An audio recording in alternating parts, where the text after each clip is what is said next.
Well, good morning. It is Monday morning. It's been a long week last week. As you know, we had great loss in our church family.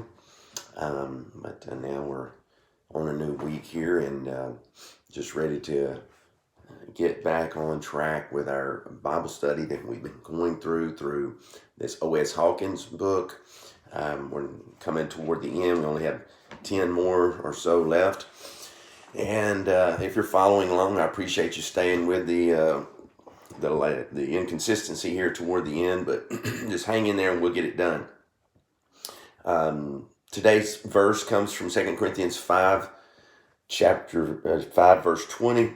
It is one of my, I guess you'd say, my favorite verses, my go-to areas of who we are as Christians and what we're called to do. And it says, "We are ambassadors for Christ, as though God were pleading through us. We implore you on Christ's behalf, be reconciled to God."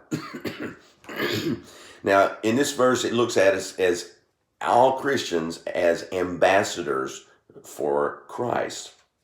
It even says we are ambassadors for Christ on Christ's behalf, pleading to the world because God reconciled us to him through Jesus Christ. Now we are given that role of reconciling others to God through Christ. And so as an ambassador, let's compare it to the United States United States ambassador like O.S. Hawkins does here. He says, first of all, if you're going to be an ambassador, you have to be a citizen of that country you're an ambassador for. In the same way as an ambassador for Christ, that means we're a citizen of the family of God. We're a citizen in heaven, in Philippians 3:20 says.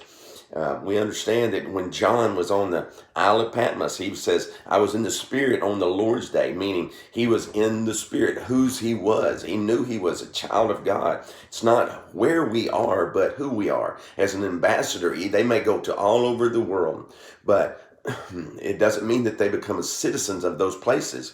No, they can remain a citizen of the United States of America. So no matter where we are, no matter who we're going or to see or what we're going to do, we always remain a citizen of heaven. That should be our primary focus. And not only that, but an ambassador's character must be flawless, really. It should be scrutinized. When they become an ambassador, they're under scrutiny. Their work is under a microscope. Their character is blameless. And so we see their character as being this, and so also our character should be the same. As a matter of fact, it should be even more. And then we have the ambassador's conduct. What is it like? When we look at the United States, their conduct has to have no divided loyalties. They have to be focused on honoring the United States, and their morals have to be where they should be. They can't go out and conduct themselves in a way that would be dishonoring to the United States. In the same way, as Christians, we have to have our loyalties to Christ. Our conduct can't be unbecoming of Christ and acknowledging him in our life. And 2 Corinthians 5, it says, he died for all, and then that those who live should live no longer for themselves. And so we understand right there that our role as Christians is not to live for ourselves, but as to live and conduct ourselves for Christ. And also we should have consistency. U.S. ambassador should be consistent in his dealings with everybody. He should be the same wherever he goes when dealing with people.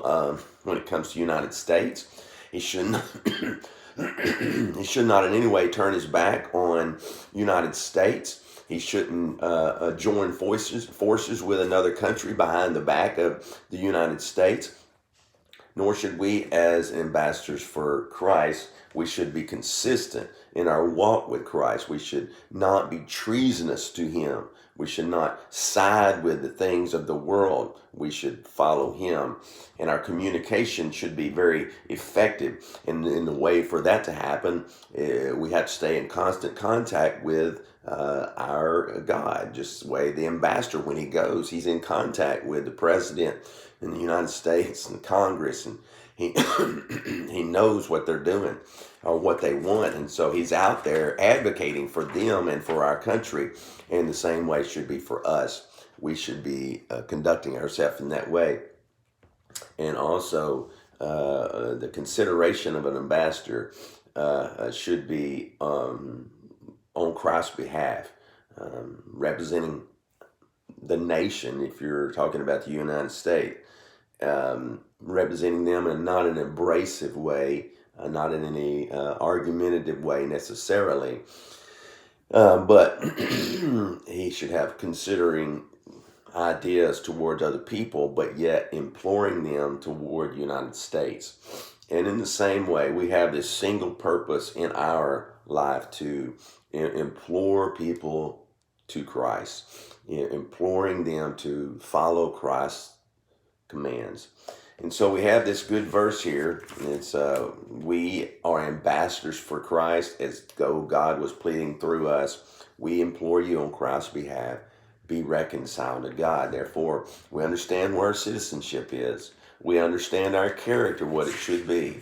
We understand our conduct, how we should act. We understand we should be consistent in that conduct. We understand in order to do that, we got to have constant communication with our Father.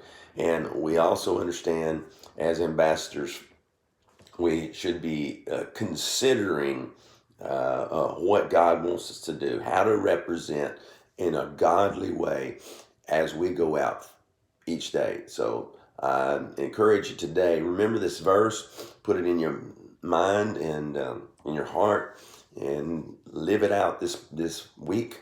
I hope that it is a good week for you as you go out and you live among your workplaces or in your families or wherever it is, that we might be able to remember that, hey, we're not just people randomly running around.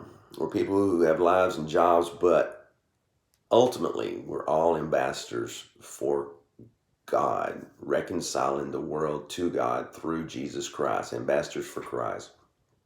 And so, God bless you today. I hope it's a great one. We'll talk to you later.